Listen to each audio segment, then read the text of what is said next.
Io ormai ho un problema. E non so se l'avete anche voi. No, non sto parlando dei capelli, sto parlando del fatto che ormai mi compaiono 10.000 video su YouTube continuamente dove mi propongono diverse mod di 10.000 utenti diversi da provare perché dicono questa è quella che rivoluzionerà Baldur's Gate d'ora in avanti. Questa è la migliore mod di tutte mai stata creata. Questa è quella, insomma dovete guardarle tutte.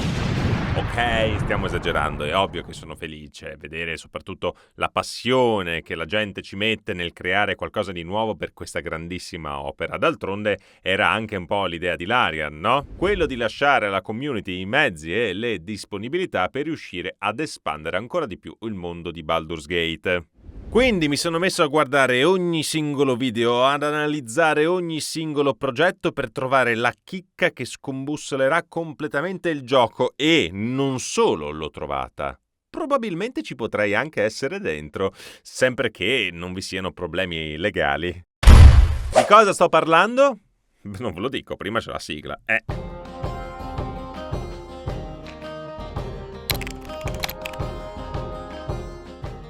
Path to Menzoberranzan. È questo il titolo che io oggi vorrei parlare insieme a voi e che secondo me dovreste considerarlo attentamente e tenervi sempre aggiornati al riguardo. Io comunque farei una colletta per chiamarlo Path to Menzoberranzan. Purtroppo il nome della città è quello. E quindi partiamo subito col dire che questa non è una mod che implementerà texture o utility di vario tipo. No, qui stiamo parlando di una campagna intera con NPC, personaggi completamente rivisitati e nuovi, ambientazioni che già conosciamo, alcuni di noi soprattutto appassionati di Baldur's Gate 2 e anche giocatori di Dungeons and Dragons, ma non solo, anche una storia scritta ex novo. Un progetto seguito da professionisti e appassionati, un team di oltre 100 persone, tutte quante ovviamente guidate sotto l'occhio vigile di Lothric, sviluppatore di mod da tempo per il gioco in questione, ossia Baldur's Gate 3. Sappiate ovviamente che tutto quello che sto dicendo, tutti i link di riferimento ai video, al canale, persino al loro Discord, dove continuano ad aggiornarci con i loro sviluppi, potete trovarli sempre sotto in descrizione. Stavo per dire dall'altra parte di casa mia, ma non so perché, infatti mi sono bloccato, invece volevo dire sotto, ma boh.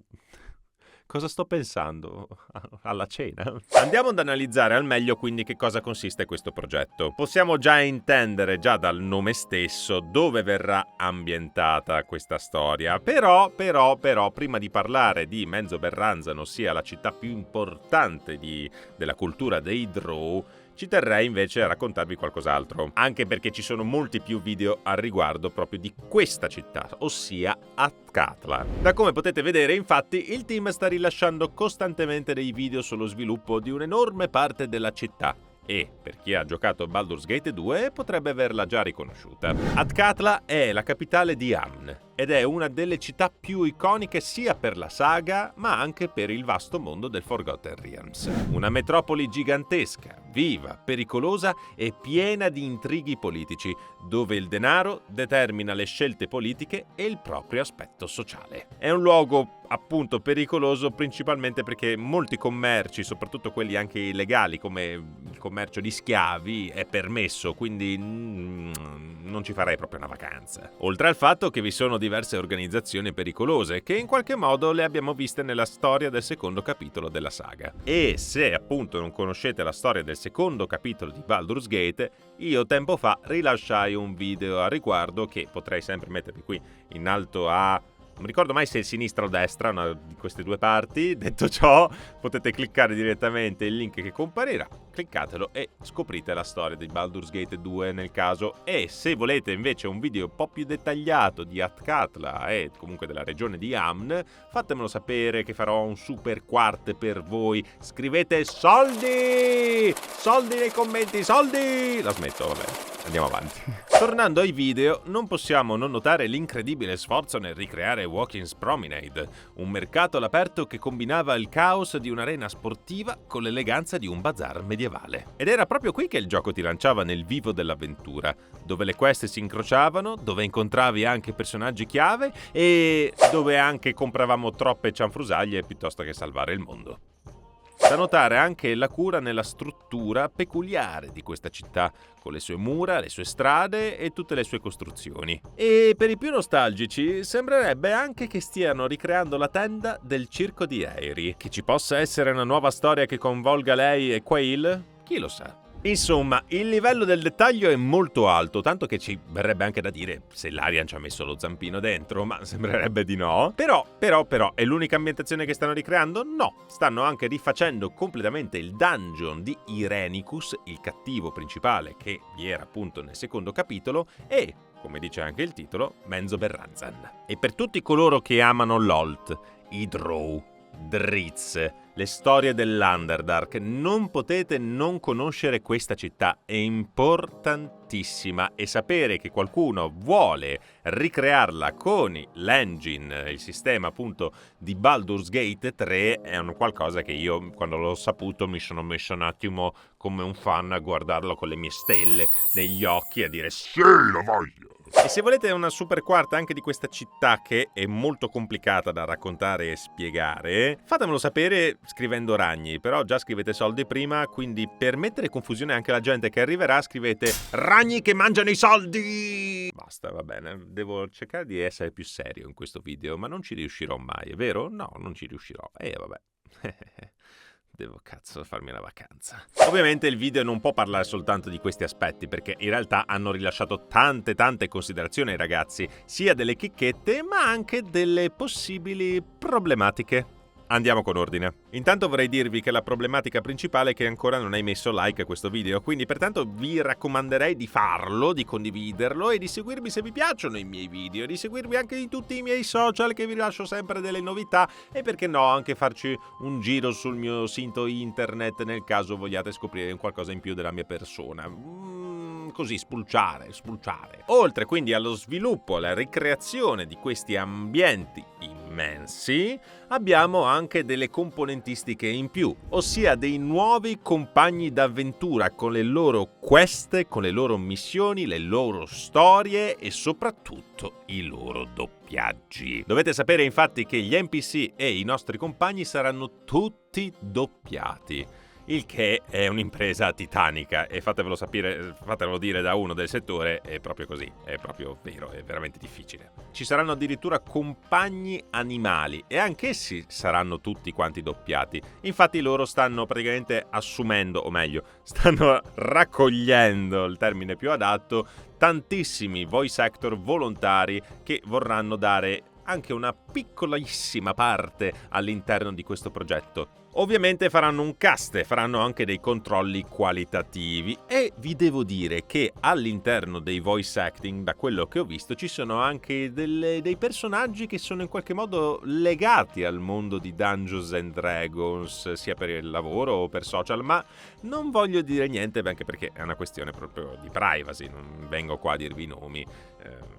È una cosa loro. Piuttosto vi posso dire che anche io mi sono candidato per questo progetto. Nel caso appunto avessero bisogno di una voce un po' più estera, un po' più diversa, per riprodurre diverse voci nei loro personaggi, io mi sono appunto candidato. Vediamo se poi i ragazzi sembrano abbastanza, anzi felici della mia figura nel contesto del gioco di ruolo, ma anche proprio la mia professione da voice actor, pur essendo italiano, ma lavorando anche ogni tanto in inglese. Vi terrò comunque aggiornati ovviamente nei miei social se vi sono dei sviluppi e se ovviamente posso darvi anche delle news che magari loro non vogliono tenere tutto quanto segreto e quindi non posso. Sì, dipende però sempre se arriverà al porto questo progetto. Non perché ci siano delle problematiche, più che altro perché bisogna considerare un aspetto fondamentale. Sappiamo tutti in effetti che Wizard of the Coast, o meglio Hasbro, non è così tanto disponibile alla condivisione, no? Vi ricordate anche il discorso OGL dell'anno scorso? Però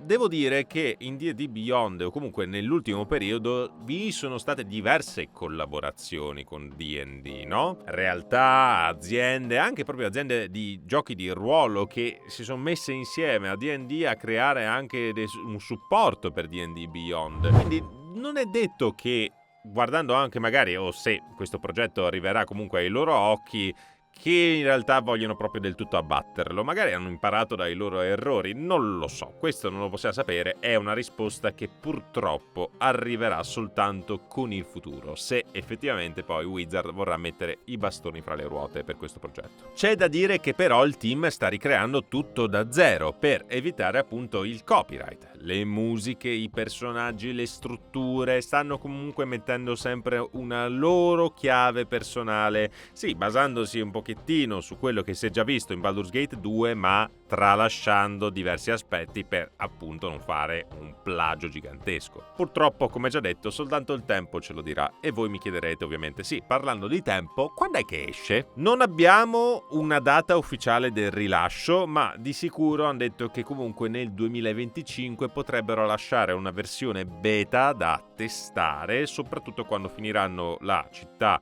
di Athkatla e il dungeon di Irenicus.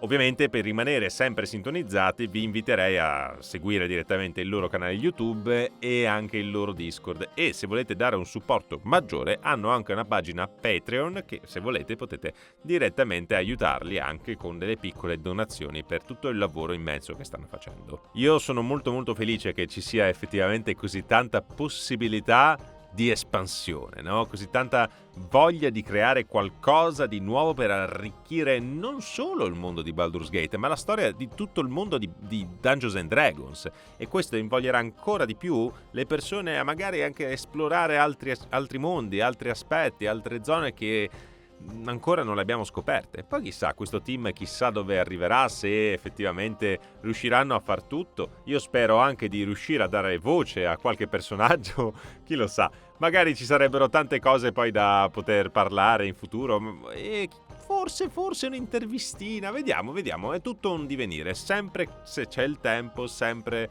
se ci saranno anche le occasioni. Io nel frattempo colgo l'occasione per ringraziarvi del vostro tempo. Fatemi sapere nei commenti anche cosa ne pensate voi, quale magari città volevate vedere di più, cosa ne pensate anche di questo progetto in sé, se vi siete iscritti su Discord o no. Fatemi sapere, scusate, tante cose a riguardo. Io quando parlo troppo poi incomincio. Non vi dimenticate possibilmente anche di iscrivervi al mio canale, di lasciare un like se il video vi è piaciuto. Noi ci vediamo di sicuro la prossima settimana con le live o i video. Tenetevi sintonizzati direttamente sui miei vari canali social. E che dire, vorrei anche chiedervi, secondo voi, ma io cosa potrei mai doppiare nel vasto mondo del Forgotten Realms?